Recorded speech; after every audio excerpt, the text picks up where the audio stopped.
Ok, bien, este es el curso de Econometría uno. Entonces voy a iniciar con el material, cómo está disponible en la página de la facultad. Entonces, si ustedes entran a la página de la facultad, van a ver digamos, en el temario que publiqué cuando anuncié el curso, en la clase de Econometría uno. Vamos a hacer un recorrido muy rápido de qué está contenido ahí. Entonces, muy rápido lo que van a ver es esto. Aquí ya acabo de poner el link de la clase por si alguien se lo perdió. Aquí va a estar el link de la clase. Al inicio, pues yo soy el profesor titular. Jessica me va a ayudar como ayudante y también vamos a tener a Omar como ayudante de esta clase. Entonces, muy rápido el temario está aquí. No me voy a detener el temario porque unos minutos más adelante lo voy a explicar con detalle, pero solamente quiero navegar muy rápido el contenido de lo que está en la página oficial de la facultad. Entonces, está el temario, está la bibliografía y aquí abajo están los avisos. Esto es muy importante, la parte de los avisos y evaluación. En los avisos, tengo todo está en términos de links específicos para cada una de las cosas que vamos a hacer. Por ejemplo, la sesión de Zoom está aquí en este link donde dice marcado como vía Zoom. La grabación estarán aquí donde dice la palabra YouTube. Aquí está el canal de YouTube. Ahorita también lo voy a, van a ver a otro lugar donde lo pueden encontrar. Entonces aquí está el link que los va a llevar justamente a la lista de reproducción donde voy a colocar los videos. Y bueno, ¿qué otra cosa van a tener acceso? Van a tener acceso a OneNote, donde regularmente yo haré desarrollos y esas cosas. No sé, básicamente la sesión de pizarrón la haremos en OneNote y también está disponible aquí el link, donde ahorita si entran está vacío, pero bueno, ahí es donde iremos poniendo cosas.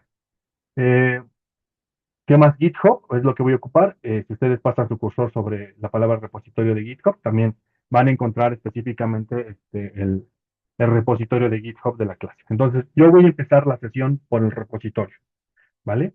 Entonces, voy al repositorio de GitHub, que justamente es este que estoy mostrando aquí, que es déjenme cerrar esto de acá, ok, el repositorio de GitHub. Entonces, muy rápido, a mí me gusta decir que GitHub es como el Instagram de los programadores. Entonces es como un lugar donde solemos subir un montón de cosas, código, proyectos, portafolio de productos. A mí me gusta mucho GitHub por eso, porque es básicamente un repositorio para crear productos, cosas que ustedes luego pueden llevar a sus empleadores o a sus prospectos de empleadores para que puedan mostrar cómo trabajan ustedes.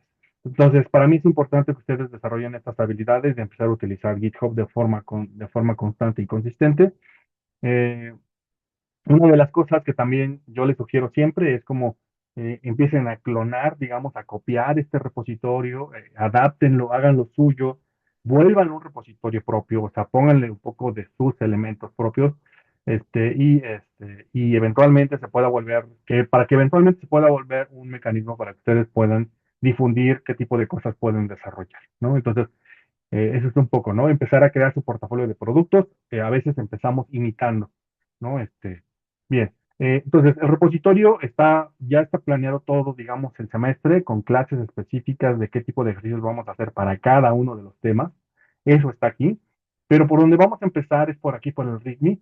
En el README voy a hacer algunas actualizaciones, por ejemplo, como el nombre de Omar y su correo. Aquí está en el README, regularmente yo coloco la explicación de qué está contenido en esta carpeta. Entonces, este es el README general de todo el repositorio y trata de explicar todo el repositorio. Y luego viene un link a un sitio del curso. Ahorita voy a ir a este sitio, denme un minuto más. Y luego viene un poco cómo está la estructura del curso, qué es lo que vamos a hacer. Voy a empezar hoy, por ejemplo, voy a explicarles un poquito muy rápido de algunos casos estadísticos específicos que vamos a analizar durante la clase. Y bueno, los documentos del curso, como qué cosas son importantes para ustedes, ¿no? Notas de la clase son estas. Las notas son importantes porque ustedes ahí pueden seguir lo que yo voy diciendo, pero en estricto sentido mi recomendación siempre es lean mejor los libros de la bibliografía. Las notas son una adaptación, una interpretación, eh, una simplificación de lo que nosotros, los profesores de clase, creemos que dicen los textos, ¿no? Entonces, es como, a veces eso tiene sus problemas, y sus problemas son que se quedan con mis sesgos y con mi punto de vista. Mis recomendaciones, sí tomen las notas, pero lo mejor es tomen un texto, ¿no? Eso Creo que la combinación de ambos factores les va a ayudar muchísimo. Luego viene el programa de la clase, entonces también aquí lo van a poder ver en PDF. Eh, Hacia abajo, viene un poco de cómo usar el repositorio. Aquí les digo más o menos cómo clonar, cómo abrir cada uno de los cuadernos que vamos a ver aquí. Vamos a trabajar con Python, entonces aquí viene un poquito ya los requisitos que van a necesitar para Python si es que van a trabajar de manera local. Python en este curso lo van a poder ocupar de tres maneras.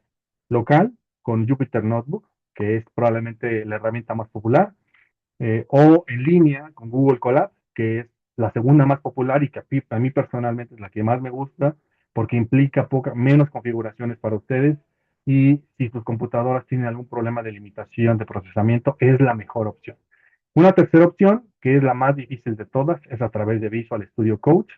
Es la más elegante, es la más vistosa, pero requiere que ustedes hagan mucho trabajo de instalación. Entonces, yo les pediría que si ustedes son legos en esto, es decir, o nunca han trabajado Python, entonces empiecen por las opciones como Colab o Jupyter Notebook. Si ustedes ya han trabajado antes en Python, entonces sí pueden trabajar en Visual Studio como recomendación, ¿vale? Entonces, bien, aquí están los requisitos. ¿Qué más? Aquí viene un poco la descripción de cada una de las carpetas. Lo estoy pasando un poco rápido porque asumiré que ustedes lo van a poder ver con más calma después. Eh, y bueno, y viene aquí un estado como de más o menos como si es que lo cubrimos. Esa es una tabla más como de trabajo de Jessica, Omar y mío, para saber si tenemos cubierto más o menos el temario con algún ejemplo. Y bueno, y otros recursos del curso, como les dije, aquí están los videos de la clase, otra vez, donde pueden encontrar los links de dónde está ubicado el canal donde voy a colocar el material. El material de libros y demás está en este Drive. Esto, hagan de cuenta que no lo dije. ¿Por qué? Porque son libros y son textos que tienen un problema de copyright. Entonces yo no se los dije, pero ahí están. Se pueden tomar, tómenlos para trabajar. Las pizarras de la clase estarán en este OneNote. Y bueno, introducción a Python, yo les recomiendo que empiecen por acá. Y bueno, la evaluación del curso, ¿vale? Entonces, esto sí es importante, lo voy a decir ahora y seguramente hasta el final, por si tienen una duda, lo puedo retomar. Entonces, ¿cómo voy a evaluar este curso? Lo vamos a evaluar de la siguiente manera. Va a haber un examen parcial, presencial, 30% de la calificación. Estimamos que puede ser el 2 de octubre, pero esta es una fecha que todavía podemos modificar sobre la marcha. Si sobre la marcha vemos que a lo mejor tenemos que adelantarlo un poco, lo adelantamos, pero lo conversamos justamente unas semanas antes, ¿no? Para que todas las personas que estamos aquí tengamos el tiempo de organizarnos para justamente tomar este examen, ¿vale? Entonces solo piensen eso, como están en línea ustedes, entonces ustedes sí necesitan como tener muy claro cuándo va a ser el examen. Si no tenemos ningún cambio, entonces asuman que el examen es el 2 de octubre, ¿vale? Bien. Eh, ¿Qué más? Luego, ven un proyecto final, que es un trabajo de entre dos a tres personas. Es sugerencia, no es obligación. ¿Por qué? Porque puede ser que alguien decida trabajar solo, sola, sole, o sea, totalmente independiente. Y hay alguien que diga, no, yo quiero trabajar con un equipo un poco más grande, cuatro o cinco personas, también se vale. Ahora, recuerden, entre más grande es el equipo, se espera un mejor trabajo en comparación con los trabajos que normalmente entregaría un equipo de entre dos y tres personas o una persona, ¿vale? Bien, habrá ejercicios a lo largo del semestre. Esos valdrán 30% de la calificación. Cada uno de esos ejercicios se irán dejando en diferentes momentos del curso. No tenemos una fecha específica para dejarlos. Probablemente quien más les va a dejar ejercicios es Jessica. Este, eh, y bueno, y probablemente es con lo que evaluaremos más. Yo voy a dejar algunos, pero serán los menores. Y Omar también por ahí seguramente dejará algunos ejercicios con las partes que él va explicando. La bibliografía principal es Woolrich. Yo voy a trabajar principalmente con Woolrich. Uno de los supuestos principales del cual yo estoy partiendo en este curso es que ustedes ya tomaron o saben o entienden o tienen claro más o menos el concepto de regresión. Entonces, por eso no estoy empezando con un texto más básico, pero entonces mi supuesto principal es, todas las personas que estamos en esta llamada sabemos qué es una regresión lineal, ¿vale? Y entonces, por eso estoy partiendo con un texto un poquito avanzado, como es este de Woolrich. no solamente porque es de los avanzados, sino también es como probablemente de los libros más estándar que ustedes se van a encontrar en el mundo. Si ustedes toman, por ejemplo, un máster o una maestría en Estados Unidos, en cualquier universidad, Ivy League, seguramente utilizarán Goodrich.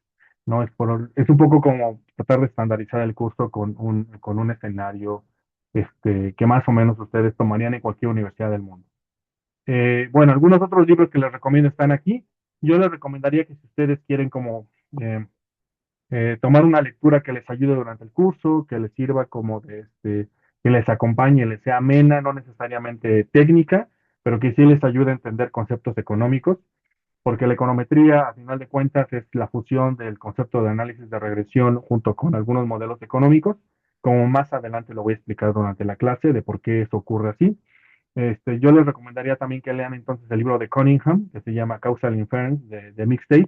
Es un libro muy lindo, la verdad es que es un libro hasta de esos que uno puede leer en el metro y que a uno le queda como satisfacción de haberlo leído porque te cuenta muchas anécdotas de por qué muchos de los métodos existen.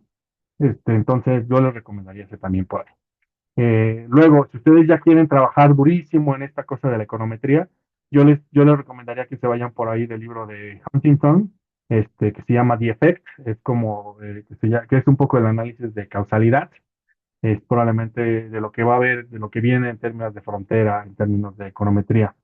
Ahora, si quieren mantenerse en un curso estándar, Goodrich está bien, ¿vale? Bien.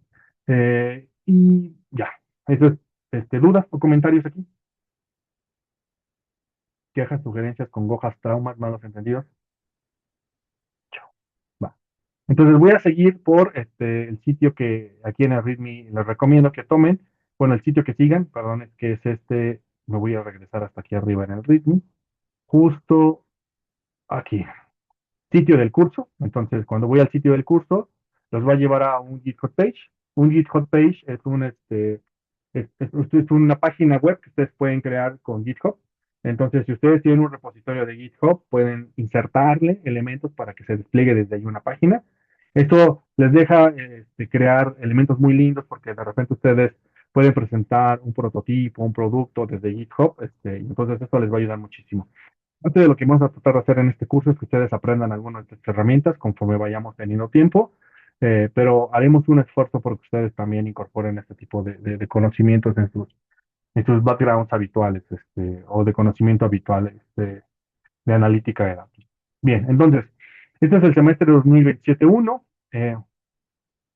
Bien, como aquí está un poco el resumen, horario de clase, sesiones por Zoom, estamos pensando 17.5 semanas, está calculado un poco al aire, en realidad no van a ser 17.5 semanas, en realidad son 15 semanas oficialmente, pero me gusta pensar que podemos cubrir ese material de 17 semanas, pensado para 17 semanas, lo podemos encapsular en 15, ¿no?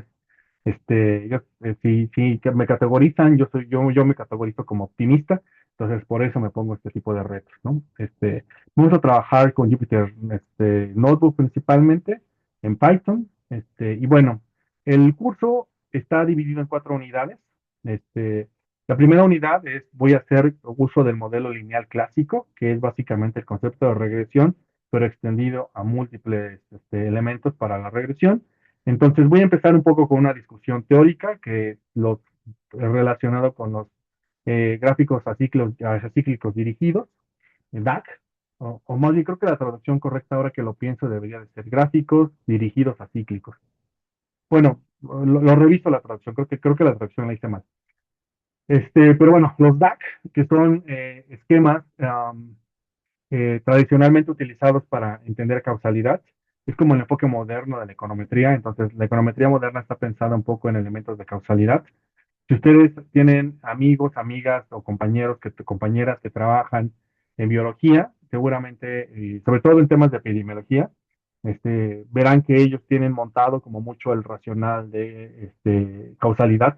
Entonces, digamos, ese entorno de pensamiento lo hemos traído un poco hacia la econometría porque se adopta muy bien, ¿no? Se adapta muy bien para entender fenómenos que se pueden medir o cuantificar a través de herramientas de análisis de regresión.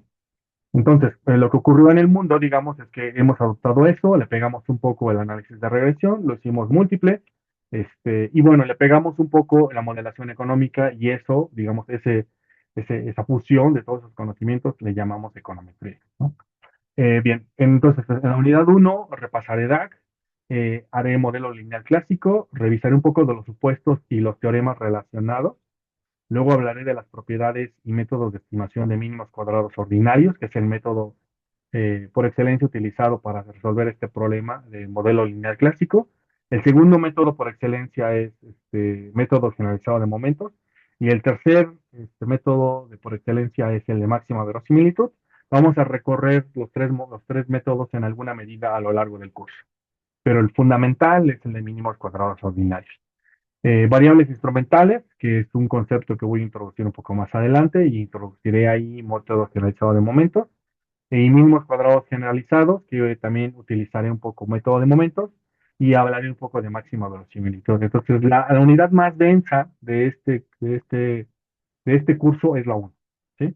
Entonces, eh, por eso le estoy dedicando tanto tiempo a explicarlo. Entonces, esta sí es como la unidad más densa digamos, del curso. Si ustedes sobreviven a la unidad uno y se llevan y tienen como claridad de los conceptos, básicamente ya tienen la mitad del camino procesado, ¿vale? Porque lo que sigue simplemente son casos particulares de lo que veré en la unidad uno. En la unidad 2 introduciré un problema de qué pasa cuando el problema no corresponde a una situación uniecuacional, sino que requiere de más de una ecuación. Entonces, les explicaré por qué ocurre eso. Y luego entraré un poco a sistemas de variables instrumentales y modelos de datos panel como un caso particular de sistemas de ecuaciones. En la unidad 3 hablaré de los modelos no lineales y temas selectos. Entonces, un poco, espero que lo perciban, lo que estoy haciendo es lo siguiente. Empiezo con el caso más general, el caso más restringido, el que cumple con todos los supuestos, y luego voy rompiendo supuestos, ¿no? Voy diciendo, bueno, ¿qué pasa si el modelo no es el modelo de una ecuación, sino de más ecuaciones? ¿Qué pasa si el modelo no es homocedástico, ¿no? ¿Qué pasa si el modelo es no lineal, ¿no? Entonces, poco a poco lo voy abriendo. Bueno, y finalmente la unidad 4 es una unidad transversal. De esto se va a encargar Jessica totalmente, la unidad 4 que es código asistido por IA y aplicaciones en Python. Eh, Básicamente lo que vamos a hacer es que vamos a estar como, digo, no quiero generarle ninguna, ¿cómo llamarlo? Colisión de conocimientos, pero lo que va a ocurrir es que durante mis sesiones lo que vamos a hacer es tratar de seguir el temario resolviendo problemas relacionados con la econometría. Y lo que van a hacer ustedes con Jessica es que ella va a tratar de llevarnos un poco por la profundidad de aprender Python con herramientas de inteligencia artificial, porque es como lo que se ocupa hoy en día, ¿no? Un poco lo que les he tratado de mantener a mis alumnos en los últimos meses. Ya, yo creo que eso ya es, este, hasta eso suena de mucha data. O sea, en los últimos meses un poco lo que he notado es que en la industria en realidad saber código ya no es relevante. O sea, quien sabe mucho código, quien sabe mucho lenguaje de programación, ya no tiene una ventaja competitiva en realidad. En realidad, la ventaja competitiva viene por quien sabe resolver un problema, quien tiene un problema y tiene un conjunto de herramientas y lo único que necesita es una herramienta que le ayude a traducir, ¿no? Y entonces, esa herramienta que traduce entre el problema, tu conocimiento, se llama inteligencia artificial y es código asistido. Ese es en realidad el panorama que ustedes se van a encontrar en su mundo laboral en este momento. Y bien, y por eso es un poco la formulación de este curso, ¿vale? Sé que parece un poco esquizofrénico, pero no lo va a ser, se los prometo. Bien, ahora, bien, hasta aquí dudas o comentarios, quejas, sugerencias, congojas, traumas, malos entendidos. Ok, vale, buenísimo. Entonces, vamos a utilizar algunos simuladores para la clase. Entonces, aquí les dejo los simuladores que vamos, bueno, algunos simuladores que son para esta clase, para la presentación. Entonces, los voy a pasar muy rápido. Yo les invito a que hoy, después, en el ratito que estén más tranquilos en casa o en la mañana temprano, cuando estén repasando lo que vimos hoy, les pido que por favor los naveguen con más calma. Entonces, tratamos de hacer un simulador para muchos de los temas fundamentales que vamos a ver en este curso. Por ejemplo, ¿no? ¿Qué significa minimizar algo por mínimos cuadrados ordinarios? Entonces, aquí viene un simulador, ¿no? Entonces, supongamos que los datos están distribuidos como se ilustra en este diagrama. Entonces, ¿cómo podemos ajustarlo? Bueno, la manera en que podemos ajustar este problema consiste en ajustar la pendiente. De eso se trata de hacer mínimos cuadrados ordinarios. Entonces, esta simulación trata de mostrarles cómo se vería, justamente en qué consiste hacer la estimación. La estimación consiste en encontrar quién es beta 1, el que se ajusta mejor a la distribución de los datos, ¿no? Entonces, cuando lo encuentres, eso es justamente lo que tú lograrías con una regresión. Aquí el simulador les va a permitir como evaluar diferentes métricas. Un poco lo que yo quiero es que ustedes, que cuando terminen de ver los simuladores, digan, quiero aprender esto para mi trabajo, para mi día a día, para mis proyectos personales, ¿no? Bien. ¿Qué más? Bueno, un poco la idea de que es un mínimo, por qué es un mínimo y por qué es importante en esto, y por qué justamente cuando encontramos el mínimo en beta 1. Viene aquí una explicación solamente para que ustedes tengan contexto y les den ganas de estudiar este curso. Bien, luego vamos a hablar un poquito de confusor y mediador y colisionador. Este es justamente un diagrama que se conoce como diagrama acíclico dirigido o DAG. Entonces, un poco la idea de lo que tratamos de hacer es explicar qué pasa cuando tenemos una estructura que es causal, ¿no? Entonces, por ejemplo, regularmente piensen un poco que nuestra forma de pensar los humanos siempre es pensar que un factor X causa un efecto en Y, pero siempre se nos olvida que puede haber factores Z que pueden ser algún tipo de elemento como un confusor, un mediador, un colisionador. ¿Qué significa eso? Bueno, piensen un poco de esta manera. Imagínense que X fuera una cosa como haber estudiado en la universidad y Y es el salario que ustedes se van a encontrar cuando vayan al mercado laboral. Entonces, parece que el sentido común nos llevaría a pensar que si voy a la universidad voy a ganar más y por lo tanto es una buena idea porque voy a ganar un salario mayor. Entonces, X ir a la universidad causará un mejor salario que es Y. Esa es la idea central digamos, de causalidad. Pero ¿qué hay detrás? Bueno, por ejemplo, hay mucha información que estamos omitiendo. ¿Cómo qué cosas? Bueno, el background familiar. Por ejemplo, si mis padres son universitarios, probablemente influyeron en que yo tomara la decisión de ir a la universidad. Por otro lado, si mis padres no son universitarios, probablemente yo ni siquiera tuve entre mis planes ir a la universidad. Entonces, si ustedes observan, ese Z que está ahí es un Z que afecta dos resultados. Tanto afecta el resultado de ir a la universidad como afecta el resultado de mi salario, ¿no? Entonces, ese tipo de elementos son los que tratamos de diseñar o discernir cuando hacemos análisis de causalidad. En su momento, les contaré una anécdota muy interesante, que el ejemplo es justamente de un médico que se llama inglés, por allá del siglo XVIII, que se llamaba John Snow, así como el de la serie de Game of Thrones. John Snow, él utilizó esquemas, bueno, un diseño causal para resolver un problema muy importante, ¿no? Que era determinar cómo se contagiaba la cólera. Bien, entonces aquí tengo un diagrama, un poco lo que quiero que ustedes utilicen el simulador, vean qué le pasa al simulador cuando vamos modificando los diferentes parámetros, navéguenlo, véanlo cómo se siente, cómo se percibe, ¿vale? Bien, me regreso a otro simulador. ¿Qué otro tipo de temas vamos a ver? Por ejemplo, déjenme ir a un tema que a lo mejor les pueda parecer más interesante. Bueno, hay otros dos simuladores que no estoy cursando, bueno, que no estoy ahorita analizando, por ejemplo, es básicamente instrumentos débiles y transformación intragrupos. Les pido que ustedes, por favor, los naveguen. Eh, pero, por ejemplo, para la unidad 3, ¿no? ¿Qué significa tendencias paralelas y el método Difference Indifference, que es la abreviación del DID? Veamos qué significa, ¿no? Por ejemplo, ok, este es un escenario que también a veces puede resultar un lugar común para la forma en que pensamos el análisis de datos. Por ejemplo, este es un escenario como el siguiente. Imagínense que ustedes pueden seguir la trayectoria, por ejemplo, el desempeño escolar de las personas, no sé, a lo largo de su vida. Y entonces digamos que justo lo que vemos es la serie de tiempo, ¿no? De cómo es el promedio, por ejemplo, de todas las personas que han estudiado en la Ciudad de México a lo largo del tiempo. Y digamos que de repente a algún delegado, bueno, ya no se llaman delegados, alcalde de la Ciudad de México, se le ocurre que puede dar un programa que, por ejemplo, que sea escuelas de tiempo completo para los niños, ¿no? Así totalmente abierto, ¿no? Este, Y entonces, justamente a los niños que van a esa delegación o a esa alcaldía, tienen escuela de tiempo completo.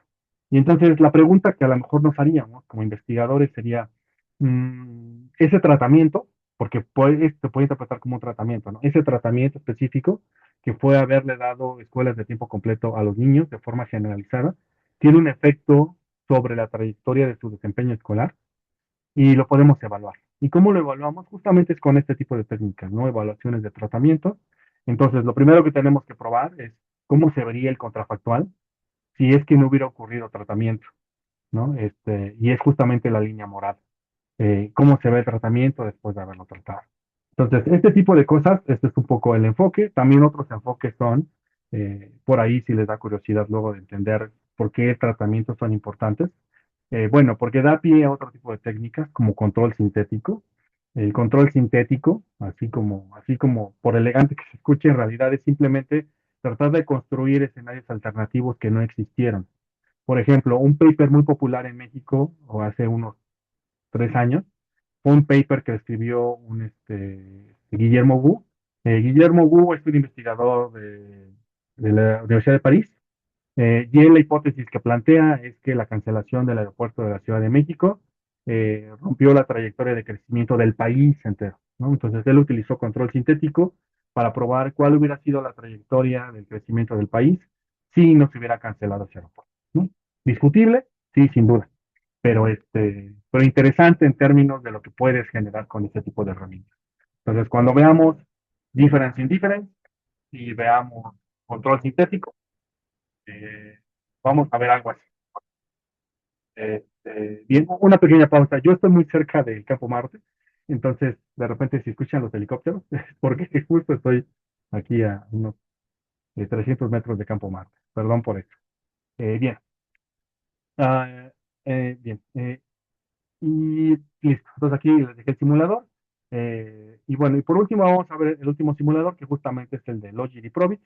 Y bueno, aquí hablaremos, por ejemplo, de qué pasa cuando queremos estimar un modelo de probabilidad que se comporta de esta manera, ¿no? Entonces vamos a ver cómo estimar este tipo de modelos de probabilidad, que se llaman Logit y Probit. Y básicamente la intuición que hay detrás de estos es como cuantificar cuál es la probabilidad de que, por ejemplo, una persona no pague su tarjeta de crédito, cuál es la probabilidad de que una persona, por ejemplo, cometa un fraude o no cometa un fraude, entre otros escenarios que podemos encontrar.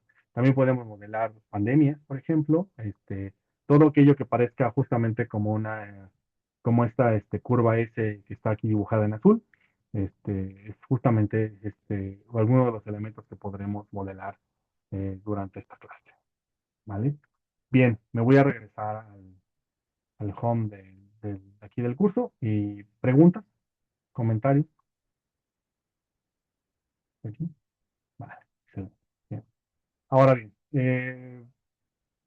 aquí está muy rápido, otra vez, en el sitio de la clase está la evaluación, material del curso, notas de la clase, recursos, bibliografía.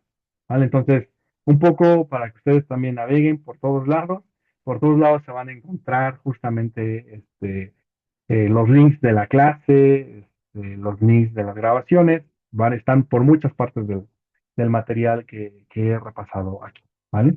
Bien, en este momento creo que voy a detener la grabación porque hasta aquí quiero llevar mi exposición.